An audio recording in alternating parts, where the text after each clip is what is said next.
Excuses that have actually been written and turned in by parents of students. Dear school, please excuse John from being absent on January 28th, 29th, 30th, 31st, 32nd, and the 33rd.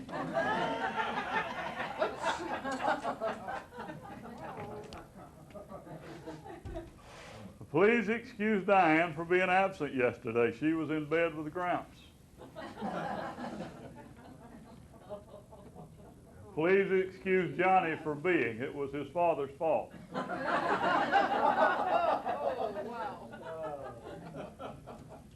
Much better than the excuses I used to write. Please excuse Wyatt from school, for I was sick, and signed my dad's name to it.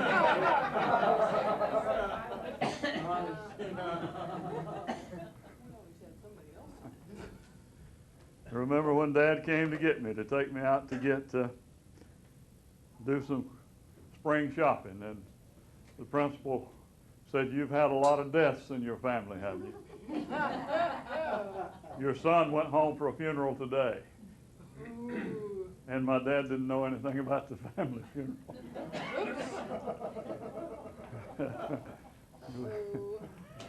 Told him my mama's name was Smith. I had a lot of days I could get excused. Okay, that's pretty dysfunctional, huh? What I'd like to say about dysfunctional families is this. Primarily, first of all, I got to ask my boss, since she has arrived. Do we hand these out now?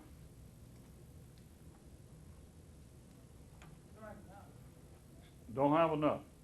So what do they do? Scramble for them at the end of the day? Yeah, well, Tom's at a meeting. I'm going to check with them when he's done. Okay, you're going to see if you can get some more run.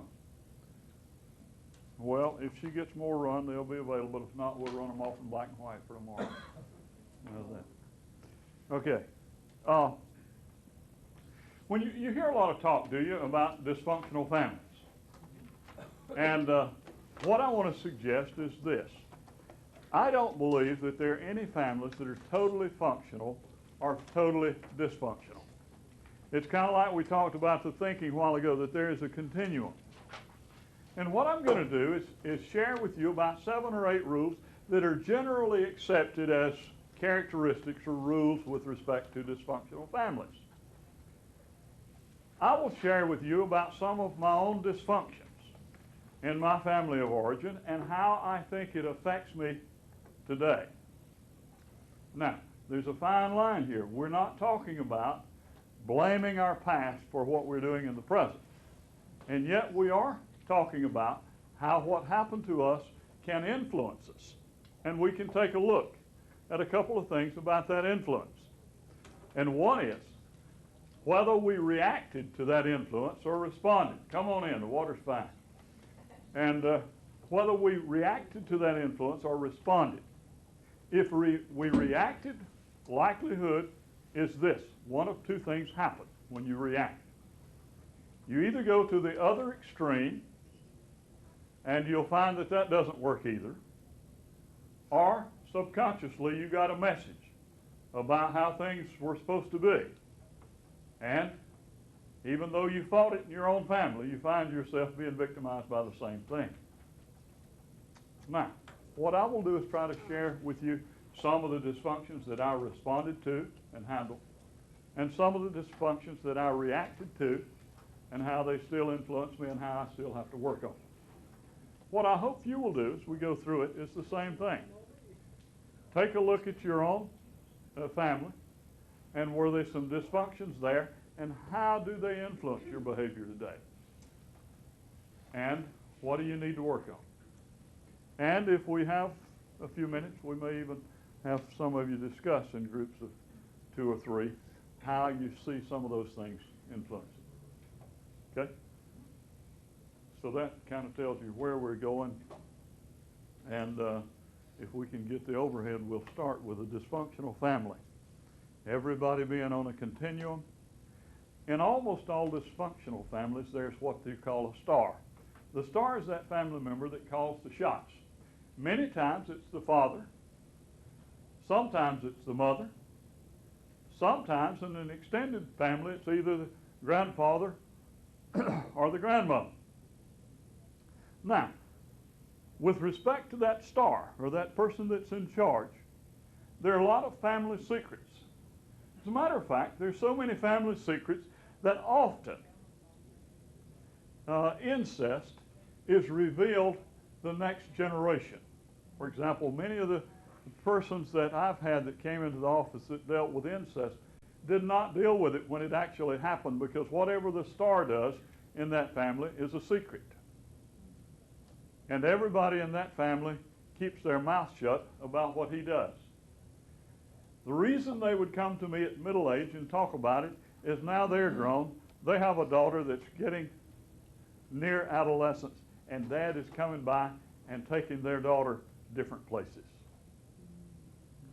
And so now they finally have the courage to come and talk about what went on in the family. But many times family secrets go with them to the graveyard. And one of the ironic things about family secrets is this, that the dysfunctional families don't talk about problems, and somehow they feel that if you don't talk about it, nobody else knows about it. Okay, for example, Johnny comes home, and Johnny brings his friend Freddie to spend the night with him, and Dad, in his usual pattern, gets drunk. Fred goes home and tells his family. What then happens?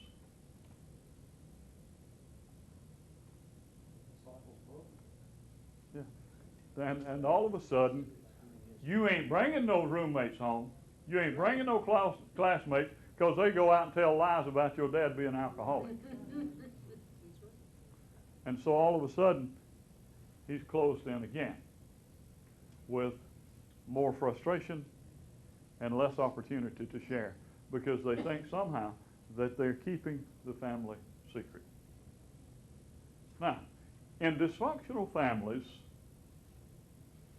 need to understand one of the primary rules is we don't talk about problems. And if we don't talk about problems, we pretend that we don't have any problems. Somehow, if we don't talk about them, there are no problems there to talk about. I'll give you an illustration of my own family of origin with respect to that. I was about to get in a fight with a neighbor kid. When we were about to exchange a few blows, he said to me, Alvin Mullinax been in a crazy house.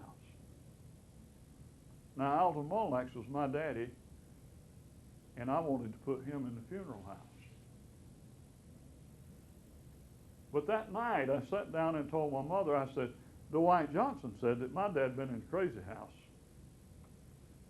And me and you going down to the Johnsons tonight, and we're going to straighten him out. He said his daddy told him that. But I found out something. Mom and I weren't going down to the Johnsons that night. You got any idea why? Everybody in the community knew it, but his own son. As if that's not the way you want your family to find out. I think I shared with the class earlier. I tell my boys, you're the son of a recovering alcoholic. If you choose to drink, you're taking 4 times the chance that the normal population does. But tell them the truth. Don't let them find it out through a neighbor. Okay. So I think that's one that I recovered from to some extent and handled better. But as I said, they often go to the grave with a person. I was visiting at one of my aunt's funerals. And down home, you know, everybody got a nickname. So Junior was telling the story. Junior's always the oldest grandson down home. And Junior said, you know, when one of the things that contributed to your dad's alcohol problem was that Aunt Bessie, that's grandmother who was the star in that family, kept her kids so undercover that when the middle son was about to get married, she took a chopping axe to her arm, and they had to put your grandma in the mental institution. So when your dad started dating, she started acting crazy again, so he tried to drown it with alcohol. And he ended up, in those days, going to the only place they treated alcoholics. And got out, never went back home. When he got through telling that, his brother, 62-year-old brother, looked at him and said, "Junior, I never knew that." He said, "I know it. Mama told me. She told me I never could tell nobody." But Mama was dead now. He could tell it. Now, in dysfunctional families, family secrets are kept. And they often take them to the grave, because you just can't talk about problems, because as long as we don't talk about them, we don't have problems. We're okay. Rule number 2 is children are to be seen and not heard. That is, children are not allowed to express feelings. Nobody in that family expresses feelings. Now, when a person grows up in a family where they cannot express feelings, who do you think it affects the most? The young man or the young lady? You got a 50% chance on this one, man. And you also have a right to be wrong. There's no evidence that I can quote that says this, but my conviction is it affects the young lady more for 2 reasons. One is that men in general are taught not to talk about feelings. And so he's not that far different from the rest of his neighbor kids.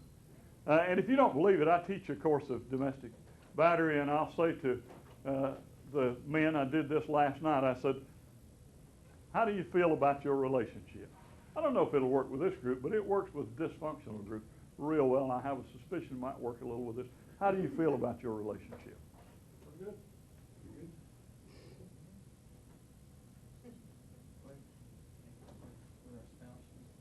Mm-hmm. How many of these guys talked about feelings? They said anything, they told me what they thought about their relationship, didn't they? We can't talk about feelings if they hit us in the face. Huh? We're taught very early not to show what we really feel, are we not? You're at the ball ground, and somebody's a little taller than you, can throw a little harder than you. What is your feeling? You're about to get up to bat. And what are you taught to do? A song you can be relieved to know I'm not going to sing it for you, but it goes kind of this way. Whenever I feel afraid, I hold my head erect and I whistle a happy tune so no one will suspect. Make believe you're brave and the trick will take you far. You may be as brave as you make believe you are. And little boys are taught from the get-go, you better not show any fear. If you do, you're a sissy or a female cat or something of that nature. Now, sure enough, he throws that ball and hits you and hurts you. And what are you supposed to do now? You go to first and act like you're ready to steal second. Huh? Or today you may turn that feeling, convert it to one other feeling, and what's that? Rush the man. Hello.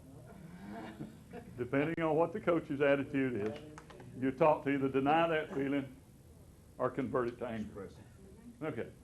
So the male is not as adversely affected because he's taught to do that all the time. What about the female? Do they operate more on emotions? Don't ever discount a woman's intuition. I got to be more careful. My wife of 31 years is here tonight, and she's not even 31.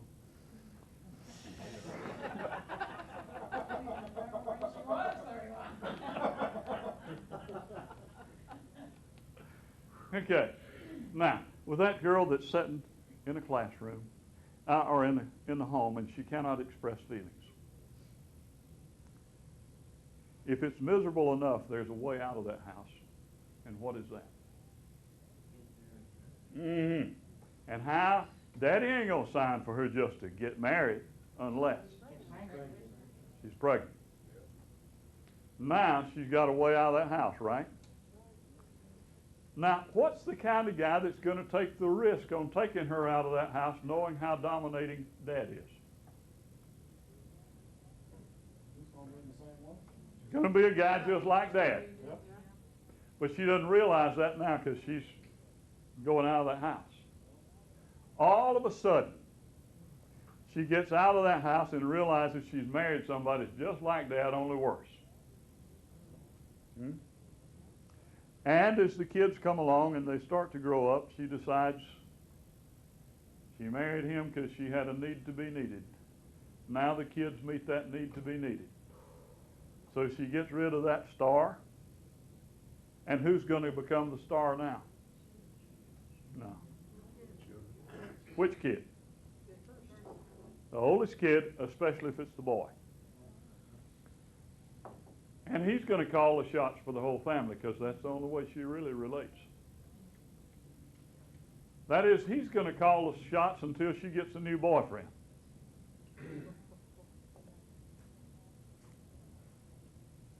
And when she comes home with a new boyfriend, one of two things is going to happen.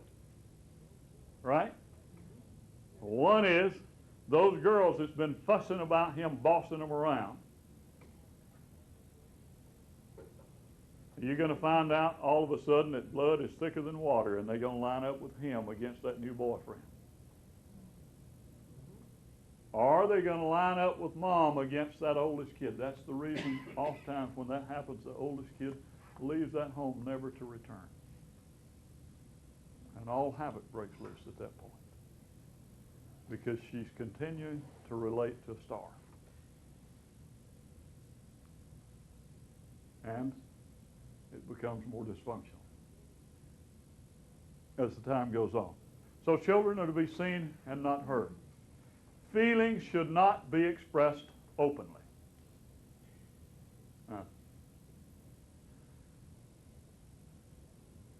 And when she rebels against that, many times the reaction is this. By golly, we couldn't speak at our house. My kids are going to be able to say what they want to, right? Now, she raises those kids to say what they want to until they get about 12 or 13 years old, and then what happens? She decides Dad was right after all, tries to put the lid, tries to shut the gate after the horses on out the barn, right?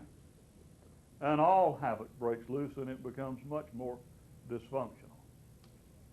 You see, she swung from one extreme to the other. Remember this. Unexpressed and unrestrained feelings are likewise harmful. Unexpressed and unrestrained feelings are likewise harmful. So she swung from one extreme to the other. And one is just as damaging to the kids as the other. I think this is one I adjusted reasonably well to. I say to my kids, you can disagree with me. You can express what you feel, but you must express it with respect, and you cannot express it with threatening language. Somewhere between those two extremes. And I think that's biblical. For we see biblically, be you angry and do not sin. Do not allow the sun to go down on your wrath. Don't stuff those feelings. But don't give place to violence or vengeance or Satan. Somewhere between those two extremes is an appropriate, mature way of expressing feelings. Communication is indirect in those families often. And by that I mean, in a dysfunctional family, there's what we call triangulation of communication. Does anybody know what triangulation is? That's not a bad word, really. You tell somebody to tell them so that they get the message. Uh-huh. Mama's mad at Daddy. So who does she tell about what's wrong with Daddy? That oldest kid. Now, what does that oldest child learn to do with that? Manipulation. Mama's mad at Daddy, so Mama done told me I can't go to the ball game today. So I go tell Daddy what she said, add a little bit to it. And when I get through telling that, I say, and by the way, Mama said I can't go to the ball game. She ain't calling the shots around here. A ball game when I tell you you can. Now, have you ever seen anybody then at work that could not or did not communicate directly? They come into work like this. What's wrong with you? Nothing. And every time they get mad, you got to guess at what's wrong. Because they do not. We used to have them come to the group homes, and they'd be like that. They'd come into the group home. We had a couple that would communicate very openly. If they were angry with each other, they'd say it. And when they began to express the things, you'd see the little kids start ducking down at the table. Because the only time they could express feelings at their house is when all havoc broke loose. And so they were looking for the plates to start flying when the couple began to communicate forthrightly. So communication is indirect. One person using a messenger, and that messenger often learns to manipulate and learns not to communicate forthrightly. Okay? Another expectation or rule or assumption that is carried out in the dysfunctional family is children are expected to be perfect. Most messed up family in the community. My kid makes straight A's.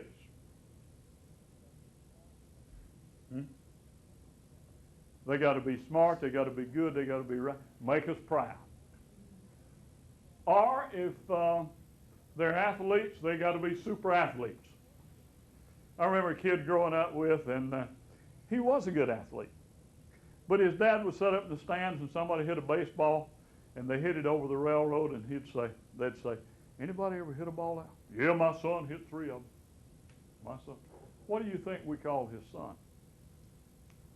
Kids can be cruel about this, you know. Who's your starting quarterback? This my son's going to start for us. We called him my son. Now, fortunately, he was a good athlete and he could take it. But that is the kind of cruel ways that other kids treat him. Now, here's one thing you got to realize in working with that kind of situation. Some of the most bitter young people that you ever, or middle-aged people that you ever deal with, are people whose dad expected something of them they could not deliver. They expected them to be perfect in some way, and it usually occurs in 2 ways. One is, if dad was a super athlete, the whole community expects that kid to be a good athlete. And one of the most bitter young men I ever dealt with, his dad was a super athlete, expected him to be, and he ended up dropping out of school and hating his dad because he was putting expectations on him. The other kind of person that puts that kind of expectations on their kid is the wannabe athlete. You know the guy that played end, guard, and tackle? He sat on the end of the bench, guarded the water bucket, tackled anybody that came for it.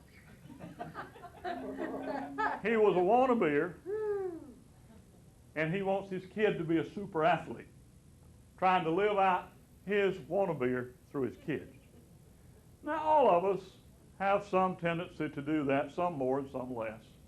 I remember struggling with that, wanting my boys to play football. And my wife wanted them to do what they wanted to do, as long as it was constructive. And I said, well, they can play football, and if they do, I'll come watch them every day.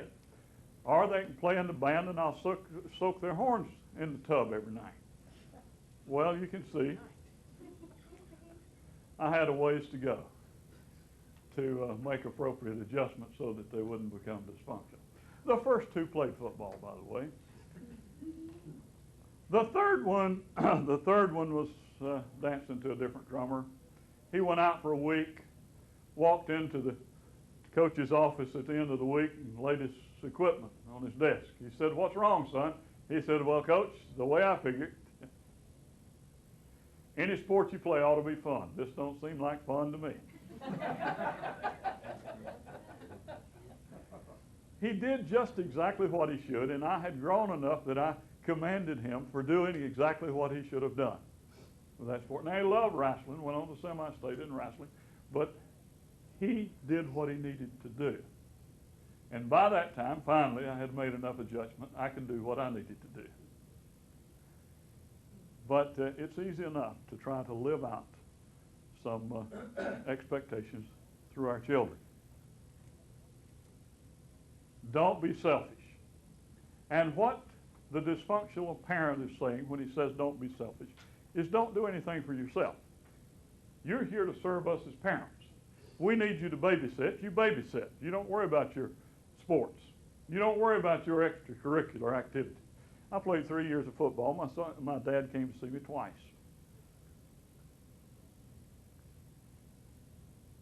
Don't be selfish. We got work to do here. We got stuff to do. And you're expected then to somehow be fitting into the family plans and not have any plans of your own. And that's what they mean by don't be selfish. Don't have any self-respect. Meet the family needs. You exist for the family, and you don't need to try to carve out a right to be your own person. Now, of course, there's some families today that go to the opposite extreme. But as the child tries to be independent, the parents tend to undermine that effort. We'll move on to another rule after that. And that rule is, do as I say, not as I do. My dad used to puff them cigarettes, son. I sure hope you never take this habit up. I'd already taken it up. If there's something you don't want your child to do, have the courage not to do it. Kids will not do everything you do. Okay? They will do a whole lot more of what you do than of what you say. Kids will not do everything you do. But they will do a lot more of what you do than of what you say. As I mentioned, the family secrets continue in that family. And let's move on to number 7, rule number 7. Life is serious. You have often heard the statement, families that pray together stay together. You ever heard that? What I'm going to suggest to you is that families that learn how to play together stay together. Real important that you learn how to play. Dysfunctional families do not know how to have fun. And in a dysfunctional family, holidays are not something that children look forward to. Holidays are nightmares. I remember going to my grandmother's for Christmas dinner. One uncle done been fighting with the other uncle, broke some ribs. During the dinner, the other uncle runs through the house, grabs a butcher knife. He's going to even the score. What a wonderful place for Christmas dinner. Next Christmas, we had 4 uncles that didn't drink on this side and 3 that did on this side. And they were into a match. And so, dysfunctional families don't know how to play together. The kids don't look forward to those times that they have off. I mean, after all, it's a horrible feeling when you've got a hero on each side and they're going at each other's throat. And so, children in dysfunctional families tend to dread those holidays. Now, I want to share this about my own dad. He was a recovering alcoholic, but he never learned how to relax, how to play, how to have fun. He worked 363 days a year, took Christmas off, took 4th of July off if it wasn't on payday. Ran a little store, couldn't take payday off. Now, the way he coped with not knowing how to handle free time was work himself. That's one I reacted to. I remember hating that so bad. I remember saying to him one time, even after I was grown, I said, Dad, if anything ever happens to my sister or I, for God's sake, don't close that store.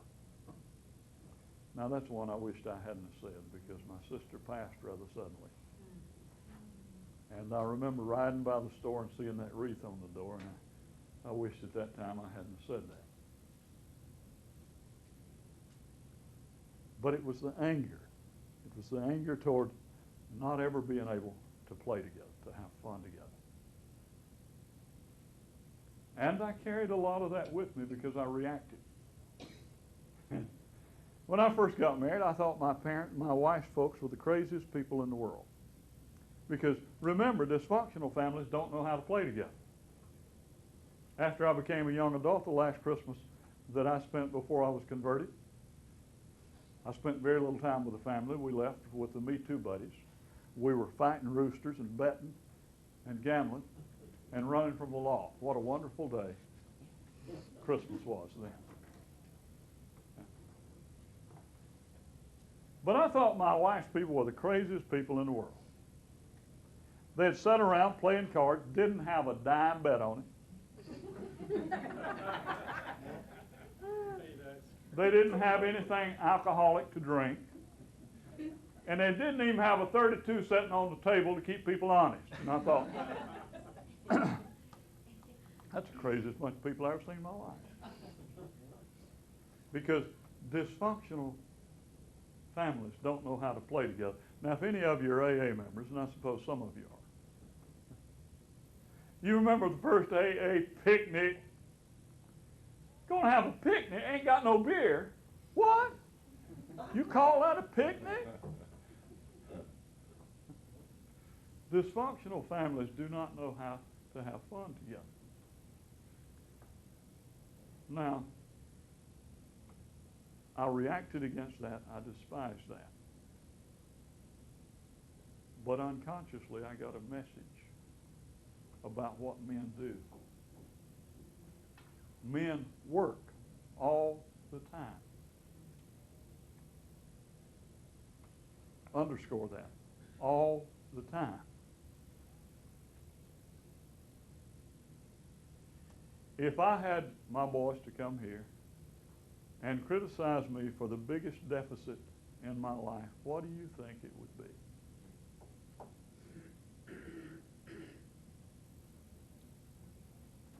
Don't know how to dress yourself. Well,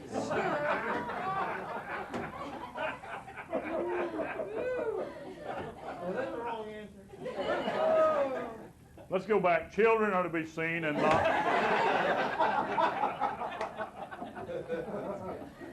All three of them wouldn't say that now. You got one that's coming tomorrow. He can outdress me.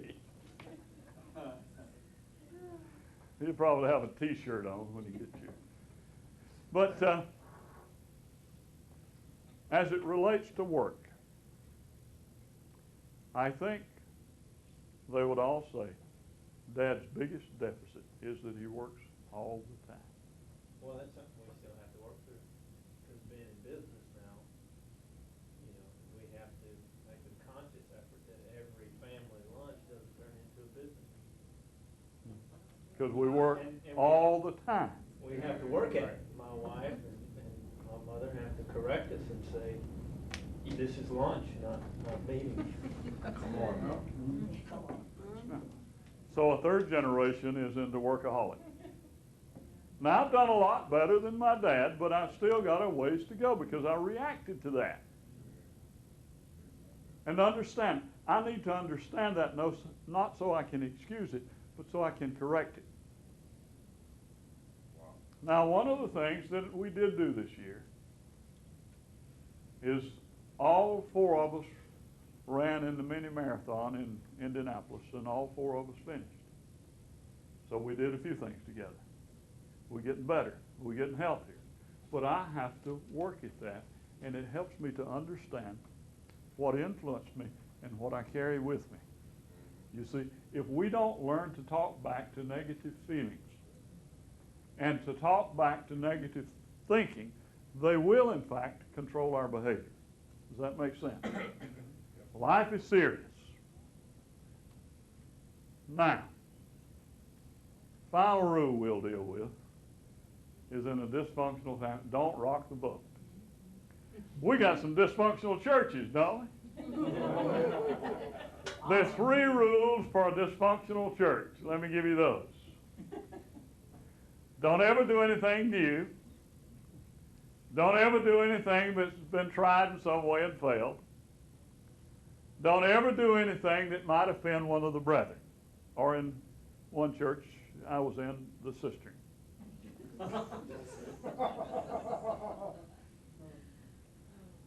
Now, churches that live by those 3 rules typically die with that generation.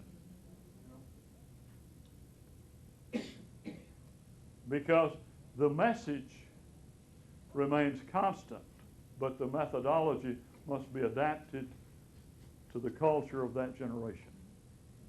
Music is a vehicle, but that vehicle changes. The message must remain constant, but we must be open and adaptable to new vehicles of change. But in a dysfunctional family, you don't do anything that rocks the boat. Now, according to our clock, we got about 19 minutes left. I've kind of shared with you some of the stuff that I have to look at. And I ask you to be thinking as we went through this about your own lives. I want you to share in groups of 2 or 3. We'll come back and give a biblical basis for each one of these things after you've had a few minutes to discuss. But let's take about 4 minutes for you to discuss in your groups with each other some of the stuff that you carry, how you've responded to it, and what it is you have to work on. You got groups of 2 right here.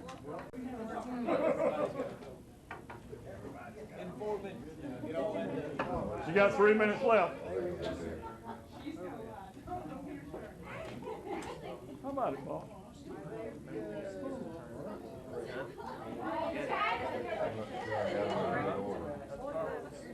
That's probably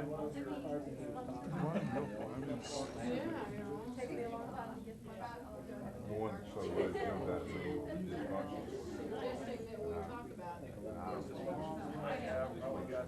really did think that I tried to push my children to do things I didn't do. Number 7, life is serious. I've read my book.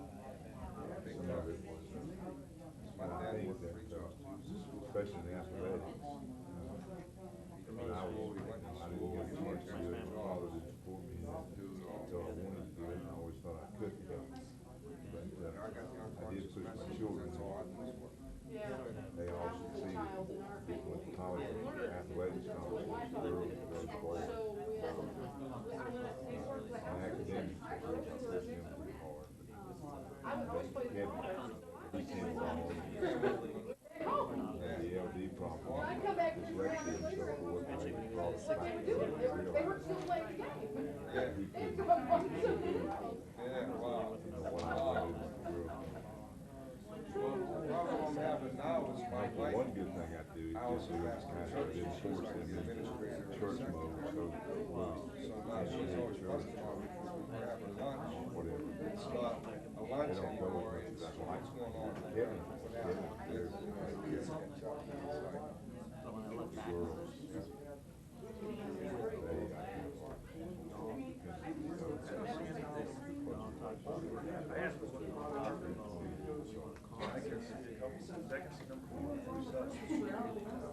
Got 1 minute left.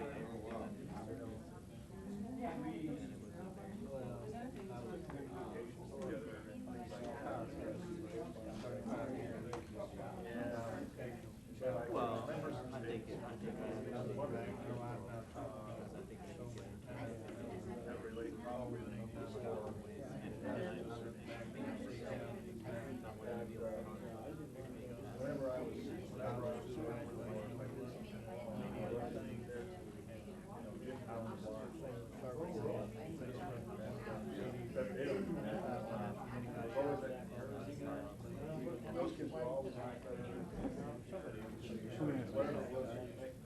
I'll start over on this side, I'll go to the back, to the front, to the back, right, who do I need to tell?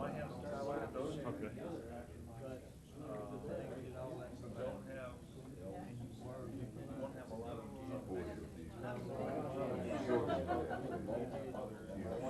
Okay. So much more interesting when you're into active learning, isn't it? Here's what I want you to do. I want to start back at the back, and we'll come to the front.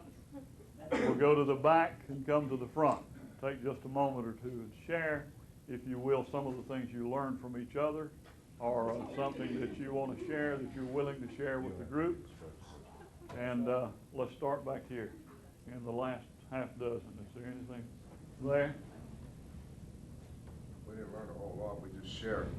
Well, share with us. Well, I shared rule number 7 was very revealing. Life is serious. My dad was a workaholic.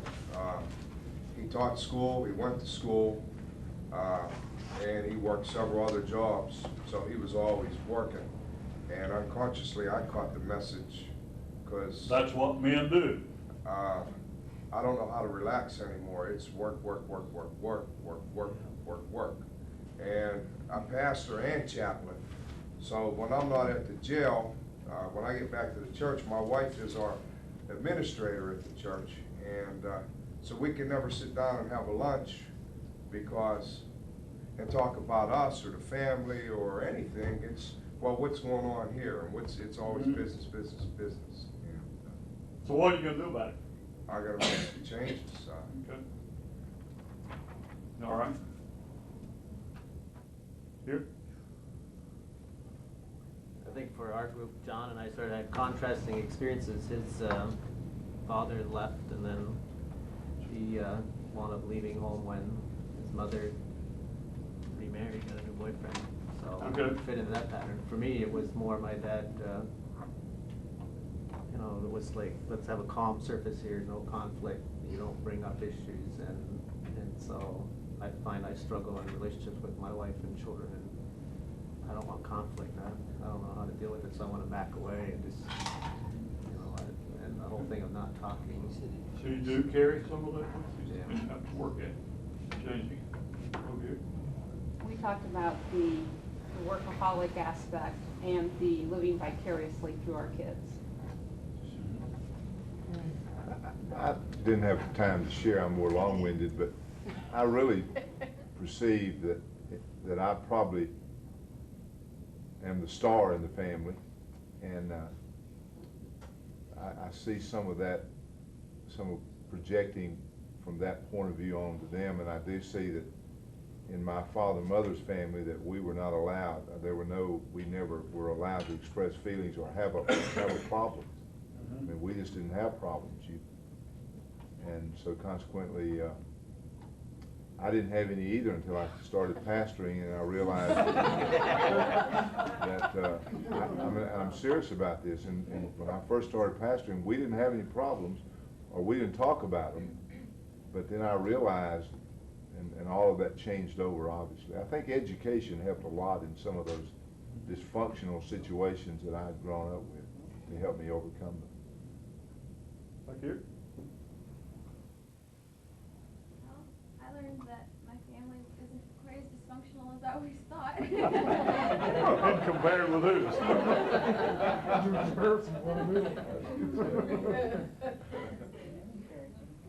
that's nice. Yeah, we went through a lot of hard things. We come from a broken home and things like that, and my mom didn't handle a lot of things right, but she did encourage open communication. I mean, learned from a lot of the mistakes of her parents. And slowly we worked through stuff, so. Good. For my father, he never could approve of us. He could never express approval. And I always, up in high school, was trying to gain his approval. And no matter what I did, it wasn't good enough. It wasn't like it's applying pressure. It was just, I wanted him to say, wow, great job. And I never got it. And finally in high school, I had a math problem that I couldn't figure out. We had a big test the next day. He was good at math, but I had long ago learned, don't let him help you.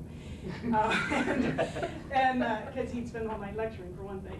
We never get the work done. But this night, he came in, he saw that I was struggling, he sat down, helped. It was like a huge breakthrough that night. Oh my gosh, we worked on something, it worked great. Went the next day, took the test. I only missed one, got an A on it. Was so excited, couldn't wait to get home from work to tell him. And he instead said, "Why did you miss that one? We went over and over that. You knew better." And it was like, that was it. I'm never going to get his approval. So I went looking for that approval from other men.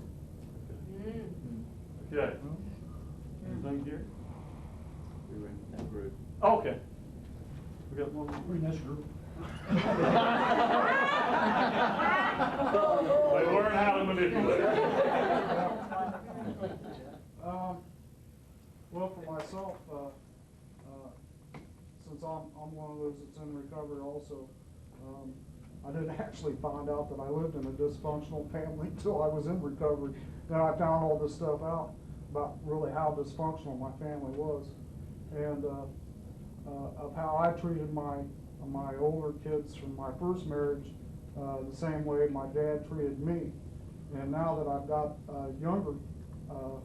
another youngster that we adopted with a second wife now, I'm trying to treat him differently than what I did my first two kids, and how that's all correlating in with my recovery and everything. And it's kind of a neat kind of a deal. And yeah, we had all the family secrets and a lot of the stuff that we talked about here, all the rules apply to my family, big time. Now, one of the things that I suggested as we do this is this. Too many times our clients are spoken of as if they all came from dysfunctional families. And if our clients feel like we're saying they were dysfunctional and we were perfectly functional, we will not help them at all. I think if we can identify where we were at on some of these continuums, and they recognize there's an identity, we all had some dysfunctions. And they do affect us, but they don't have to control us. There's a difference in an influence and a cause. And certain things happen to us that influence us. But if we don't turn loose of them, they become causes. For example, there was a young lady I counseled with that had been abused by her father. She made up her mind she didn't have to forgive him, wasn't going to forgive him. And she held on to it.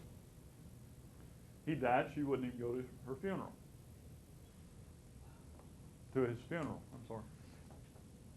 But if her husband came home 30 minutes late from work, she had poured his food out to the dog. Who's controlling her relationship? Now, I said to her, you were a victim and you couldn't help that. You were helpless when your dad took advantage. But if you don't turn loose of that, he will continue to control you even though he's dead. And for that, you are responsible. You weren't responsible when you were a helpless victim.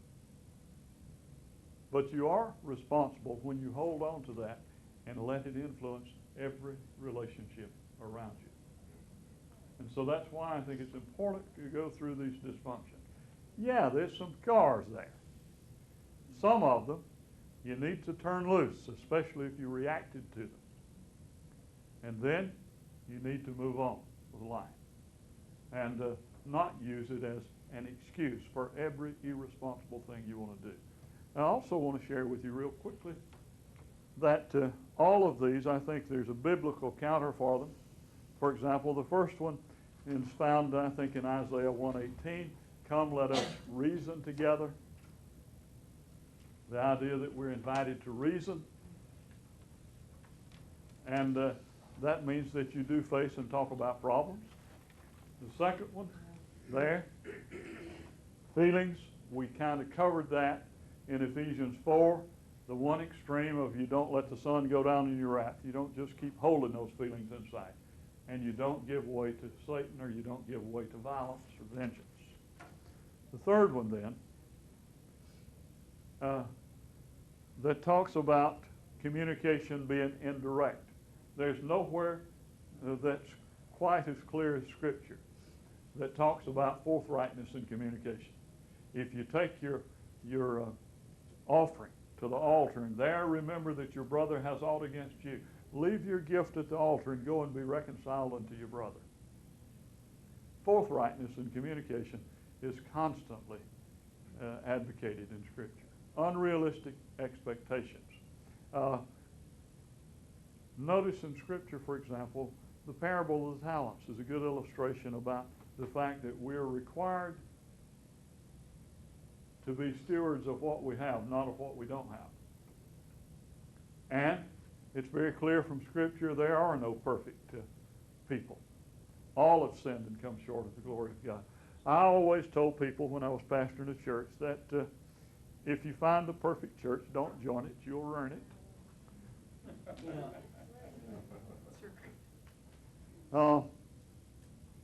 Don't be selfish.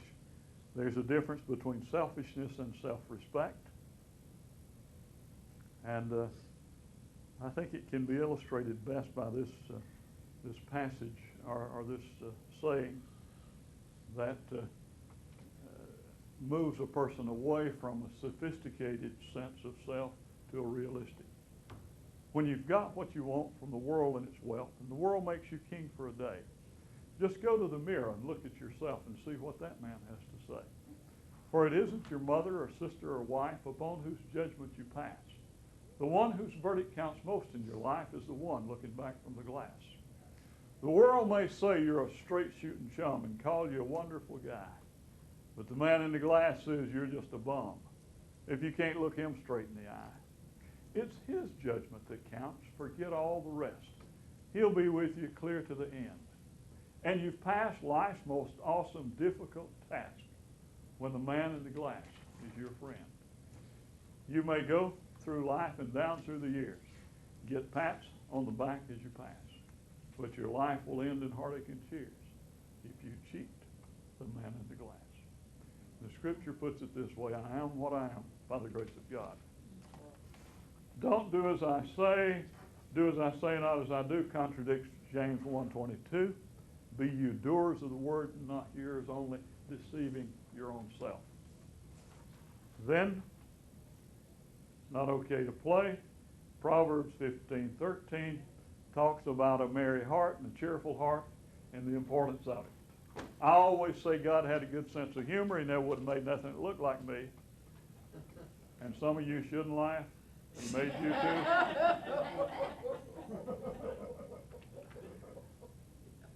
Don't rock the boat runs contrary to the Scripture that teaches us to constantly press for change.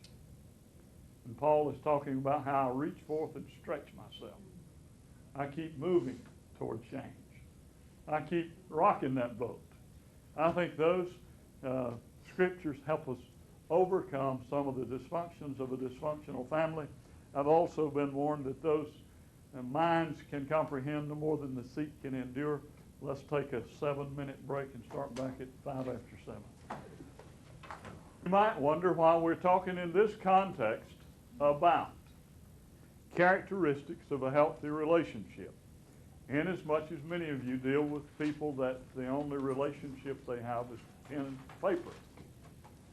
But one of the things that we have to recognize is that we have a responsibility to teach them certain basics, because almost all of them, once they leave there, will be into another relationship. And the only relationship that they've had that's lasted any length of time usually is the relationship they've had with their drug of choice. And their drug of choice was an addictive relationship that went up and down and up and down. And many times the relationships that they enter into start the same way. And they relate to that newfound person in their life the same way they related to that drug of choice. The relationship goes to heaven and to hell, and to heaven and to hell, and to heaven. And eventually their life goes as the relationship goes. And so we have to prepare them to try to build in some characteristics that will level out that relationship so it doesn't become an addictive relationship. What we're going to attempt to do is to take a look at characteristics of a healthy relationship.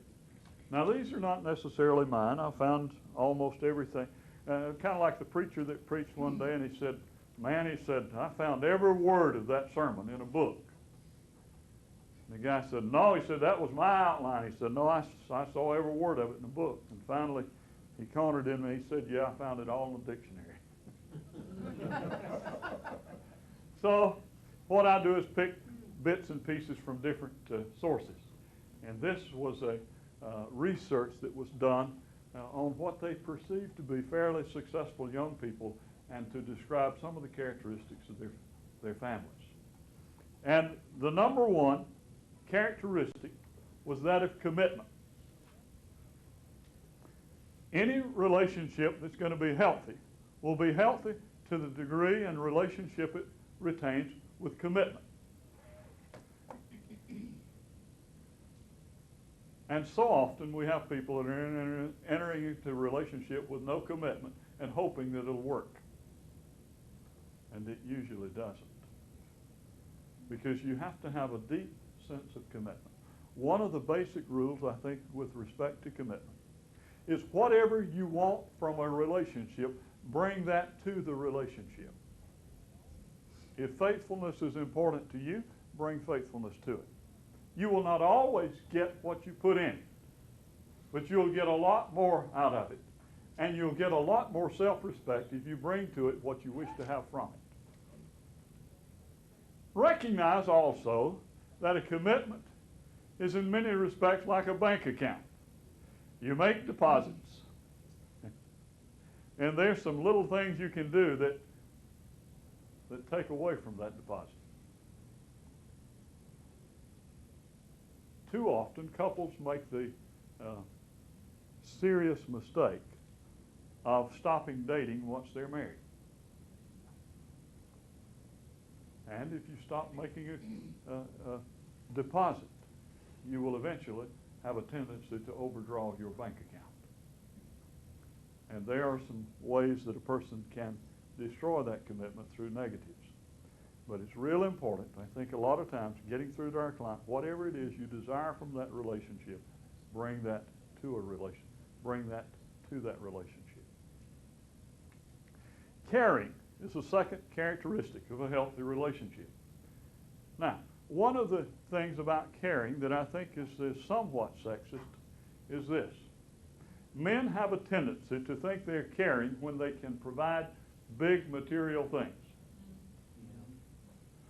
Consequently, they fail a lot of times to do the little things like verbal reports that show caring, tenderness that shows caring. I often say to them, if the only time you hold her hand is when it ends up in intercourse, you'll hold her hands less and less frequently as the relationship builds. And you have to teach them the little things you can do to care. How much does something your dad said to you mean? How much would a little note from Dad under the child's pillow mean?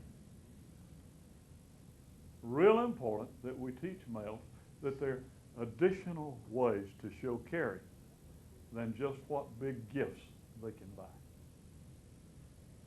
Number 3, which is kind of the heart and soul of things, is called communication. And communication is so basic to the growth of a relationship. And you need to look at communication. You need to look at things that hinder communications. Now, this is one that I don't think is totally sexist, but it seems to be more characteristic of males than of females. And that's this. We have a great ability to tune out.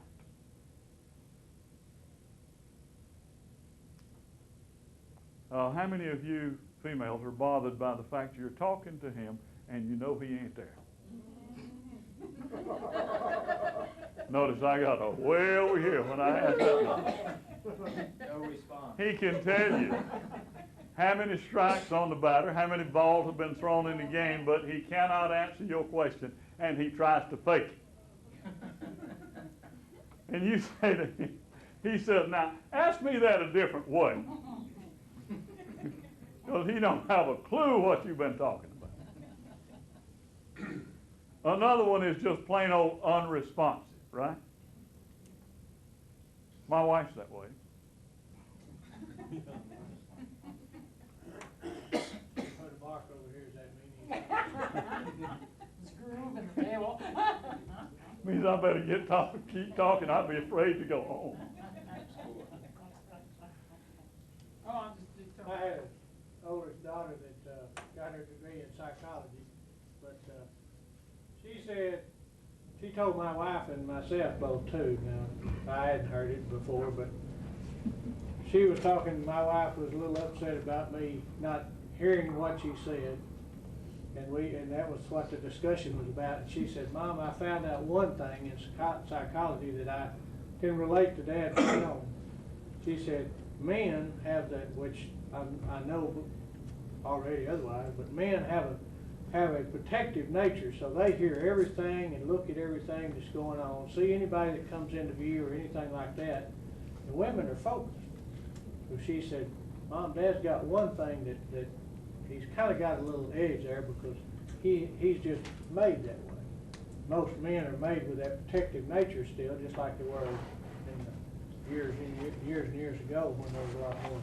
But How many of you women buy that? may not have been anything.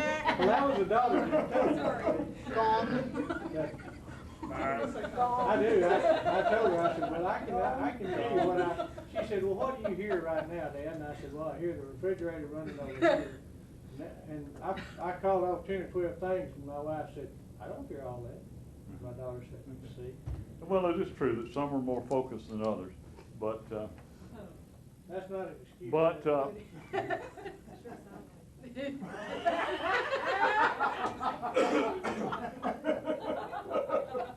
if I thought it wasn't, I'd use it.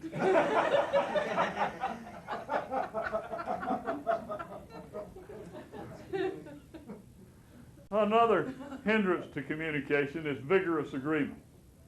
You know? Somebody telling you something. Yeah, you're right. What have you just said? You said, shut up, I don't want to hear no more. What have you got to say? You come in this class and say, Mullinax, I'm going to agree with the thing you say. You're right. What you going to say now? You're through, aren't you?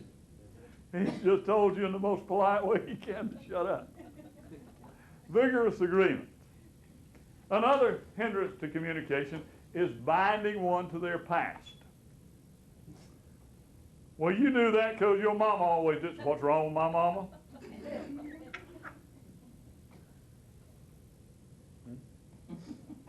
Don't you like being married to somebody trying to be a psychologist?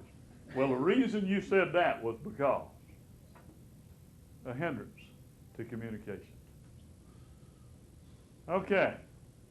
There are some things that accent communication and improve communication. One is information. Many times we have bad communication because we don't think to tell each other information. And there is nothing that is more threatening to communication than when there's not been information given. Used to sit with families. One of the practices I had in the pastorate was I would always sit with families whenever their loved one went down for surgery. I stayed with them till they got back.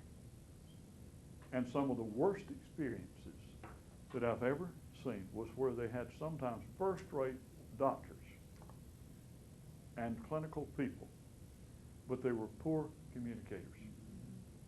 And I've known families to sit there all day, and finally they go and call down and find out there was an emergency surgery before their loved one, and he's still waiting for surgery. And the more you go with no communication, the more things go through your mind. What can happen, right? So basic information we need to take time to inform. We need to be logical.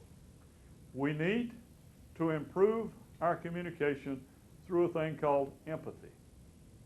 Now, empathy is different from sympathy. With sympathy, we feel for a person. Now, if I'm feeling for a person, who's in the superior position?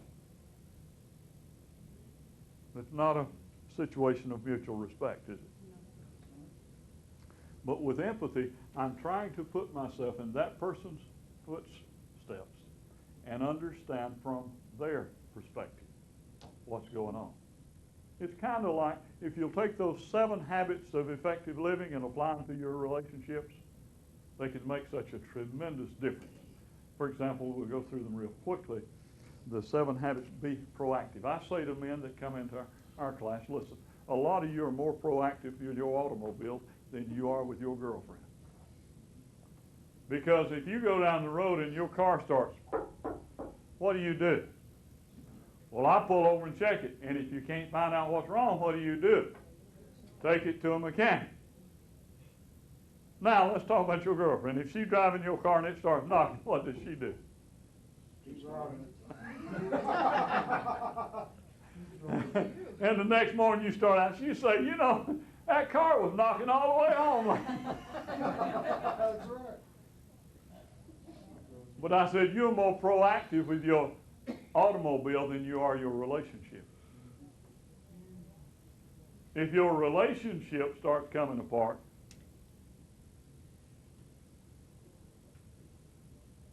you ain't about to seek no counselor. Well, you don't know what's going on in my house. That mechanic don't drive your car either. But he's trained in such a way that he's probably good at giving you some advice from an outside viewpoint. And so is that professional counselor. But many times they're more proactive. They live a relationship with no end in mind. Is that where your clients are many times? Instead of living a relationship with an end in mind? They look for win-lose arguments instead of creating win-win situations in communication. And people that respond impulsively tend to let any old thing become the main thing. Whereas couples that stay on course keep the main thing the main thing. And you can ask those couples, what is the main thing in your relationship? And they'll tell you. And then I'll say, and if she calls you a certain name, what is the main thing? And all of a sudden the main thing has changed. Any old thing has become the main thing. Number 5 is seek first to understand, then to be understood. That's in the 7 habits there. And most of the times, the clients that we have are beefing about not being understood. Is that correct? Number 6 is look for creative solutions. Our clients tend to do the same old thing and expect different results. Number 7 is sharpen the saw. That is, you start a new habit and you keep working at it. Our clients have a tendency to do it right once and quit. They don't sharpen the saw. You did hear about the hillbilly and the chainsaw, did you not? Hear about the hillbilly and the chainsaw. He went into, I can tell hillbilly jokes since I are one. He went into the store and he saw this chainsaw and it said it'll cut 2 cords of wood in one day. He said, my partner and I just been getting 2 cords with a cross cut. Well, this will get you 2 cords in one day by itself. And he went out and worked all day till sundown, got a cord of wood. Worked the next day, he got a half a cord. Took it back, and he said, you said I'd get 2 cords. He said, well, let's see what's wrong with it. Pulled that handle on it, and that hillbilly said, what's that noise?